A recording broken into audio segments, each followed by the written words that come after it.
ഇതിലുണ്ട് ഒരുപാട് അധ്യാപിക്കാൻ ഒരുപാട് മീഡിയ ഇങ്ങനെ പങ്കുവെക്കാറുണ്ട്. ഞാൻ പറഞ്ഞായിരുന്നു, കെട്ടിച്ചു വിടുന്ന പെണ്ണിനോടും ഗൾഫിൽ പോകുന്ന ഭർത്താവിനോടും ബസ്സിൽ കയറുന്ന ചേട്ടനോടും ഒറ്റ വാക്ക് പറയാവുള്ളൂ.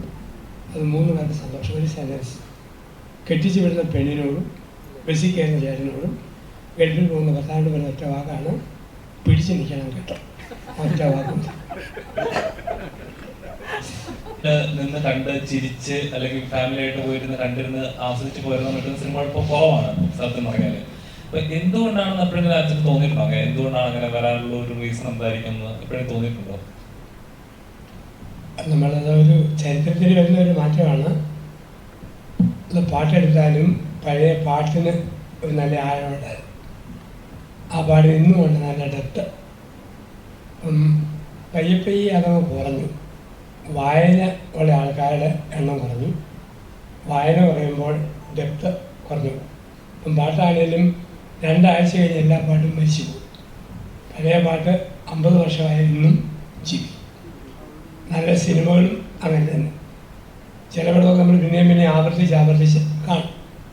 അപ്പം അങ്ങനെയുള്ള വയലാറിനെ പോലെയുള്ള ആഴമുള്ള എഴുതുന്ന നല്ല പാട്ടെഴുത്തുകാരില്ല.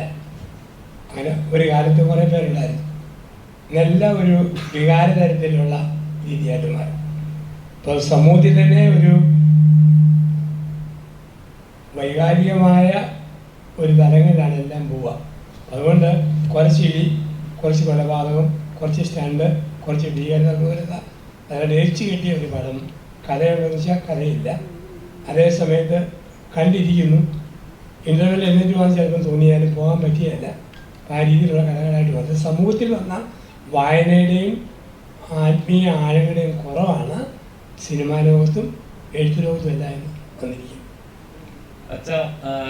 മലയാളികൾക്ക് അച്ഛനായതുകൊണ്ട് ആ പടത്തിൻ്റെ എന്താണ് കഥയെന്നറിയാതെ ചേരാൻ പറ്റിയല്ല. കാരണം ഇവർക്ക് പ്രശ്നമില്ല. കാരണം ആക്ടേഴ്സ് എന്ന രീതിയിൽ ഞാൻ ഒരു പടത്തിൽ ചേരുകയും അതിൻ്റെ എല്ലാ ഭാഗത്തും ബലാത്സംഗം പ്രോത്സാഹിപ്പിക്കുന്ന ഒരു പടം ഇത് നല്ലതാണെന്ന് പറഞ്ഞ് അവസാനം ചേർന്നാൽ പറ്റി. അതുകൊണ്ട് നിർമ്മാതാവ് വഞ്ചിക്കുന്നവരല്ല എന്നറിയാവുന്നതുകൊണ്ട് പറഞ്ഞിരുന്നു. എങ്കിലും മൊത്തം കേൾക്കാതെ ഇന്ന് ചേർന്നിരിക്കാമെന്ന് തോന്നി. അത് ഞാനൊക്കെ ആകുമ്പോൾ കൂടുതൽ ശ്രദ്ധിക്കണം. അച്ഛാ, ഒരു ചോദ്യം. അതായത് ഇവിടെ അച്ഛാ, വാക്കുകൾക്ക് വിലക്ക് വീഴുന്ന നാട്ടിൽ ചിന്തകൾക്ക് വിലക്ക് വീഴുന്ന നാളുകൾ വിദൂരമല്ല. ഇപ്പം സിനിമകൾ എന്നൊക്കെ പറയുമ്പോൾ എന്താ പറയാ, നമ്മുടെ പ്രതിഷേധങ്ങളായാലും സമൂഹത്തിലെ അനീതികളായാലും ചൂണ്ടിക്കാണിച്ചിരുന്ന ഒരു കലാരൂപമാണ്. ഇപ്പം അതൊരു വെറൊരു ബിസിനസ് എന്ന ലെവലിലോട്ട്, അല്ലെങ്കിൽ എന്താ പറയാ, ഒരു കാഴ്ചക്കാരെ വെറുതെ ടൈം പാസിന് വേണ്ടി മാത്രം കാണിക്കുന്ന ഒരു കലാരൂപമായി മാത്രം മാറിക്കൊണ്ടിരിക്കുകയാണ്. അപ്പം അച്ഛനെപ്പോഴും തോന്നിയിട്ടുണ്ടോ ഇങ്ങനെ സിനിമകൾ അല്ലെങ്കിൽ ഇങ്ങനത്തെ കലാരൂപങ്ങൾ പ്രതിഷേധിക്കേണ്ടടുത്ത് പ്രതിഷേധിക്കണം, അല്ലെങ്കിൽ വേറൊരു ബിസിനസ് മാത്രമായി മാറരുത്? നമ്മൾ നമ്മുടേതായ ഗ്രൂപ്പുകളിലൊക്കെ ഈ ആശയം പങ്കുവെക്കാറുണ്ട്, പ്രത്യേകിച്ച് യൂത്തിനോടൊക്കെ ക്ലാസ് കൊടുക്കുമ്പോൾ.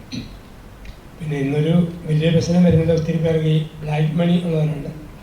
ഒരു പൊട്ടപ്പടം പിടിപ്പിച്ച് അത് വൈറ്റ് മണിയാക്കി മാറ്റാം. ഒത്തിരി പേർക്ക് അങ്ങനെയുള്ളവരെ. അപ്പം അങ്ങനെയുള്ള രീതി വരുമ്പോഴത്തേക്ക് അവർ എന്തെങ്കിലും കാട്ടിക്കൂട്ടി വെച്ചാൽ മതി. പടത്തിന് വേണ്ടിയല്ല, അവിടെ കള്ളപ്പണം ഒന്ന് നേരെയാക്കാൻ കണക്ക് കാണിക്കുമ്പോൾ. അങ്ങനെയുള്ളൊരു പടം പിടിക്കുമ്പം ആ പടത്തിൻ്റെ സ്റ്റാൻഡേർഡും അത്രയേ ഉള്ളൂ. അതുകൊണ്ട് ഏതാനും ദിവസം കഴിയുമ്പോൾ തീരും ആ പടങ്ങളൊക്കെ.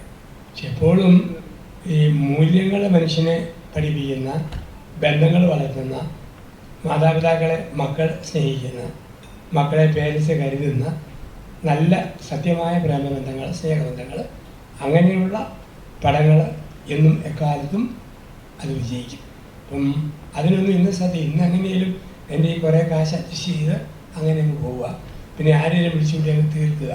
അങ്ങനെ നമുക്ക് സിനിമയെ അർപ്പിക്കലും ഒപ്പിക്കലുമാകാം. ഒത്തിരി പേര് ഒപ്പിക്കുന്നവരാണ്, അർപ്പിക്കുന്നവരല്ല. ഇതിനകത്തൊരു അർപ്പണത്തിൻ്റെ ഒരു തോന്നി ഒരു ഇത് വിജയിച്ചാൽ ഓക്കെ, ആ രീതി നമുക്ക് പലപ്പോഴും പലതും മുന്നേറാൻ പറ്റും. അപ്പം നന്മ എപ്പോഴും വിജയിക്കുന്നതായിട്ടാണ് നമ്മൾ കാണുന്നത്.